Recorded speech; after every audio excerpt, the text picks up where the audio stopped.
Československý zväz ľadového hokeja organizoval turnaj v Tatrách, ktorého sa popri zahraničných mužstvách a dvoch pražských mužstvách zúčastnila Banská Bystrica a Košice, ďalšie slovenské mužstvá. Čiže tento turnaj začiatkom roku 1928 bol významný. Čiže dá sa to tak nejak zarámcovať podľa tých známych skutočností, že okolo roku 1928 už ten kanadský hokej zvíťazil a začal sa úspešne rozvíjať. Tatranský pohár, po Spengler Cupe druhý najstarší turnaj v Európe, je medzníkom vo vývoji slovenského hokeja.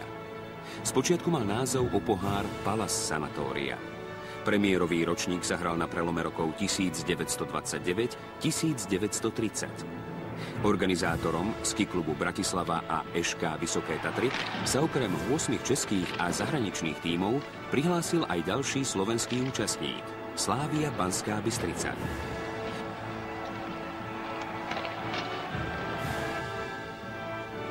Pre ŠK Vysoké Tatry to boli vôbec prvé stretnutia v kanadskom hokeji.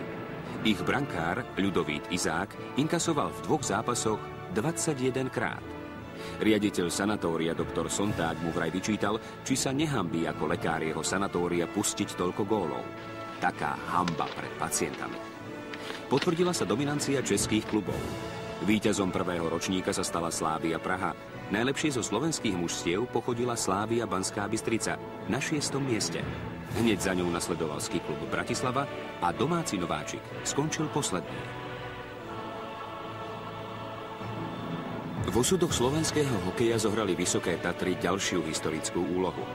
V Novom Smokovci založili na Silvestra 1929 zástupcovia 5 klubov našu prvú samostatnú organizáciu Slovenskú župu hokejovú. Kanada sa teda po dlhej ceste usadila aj na Slovensku.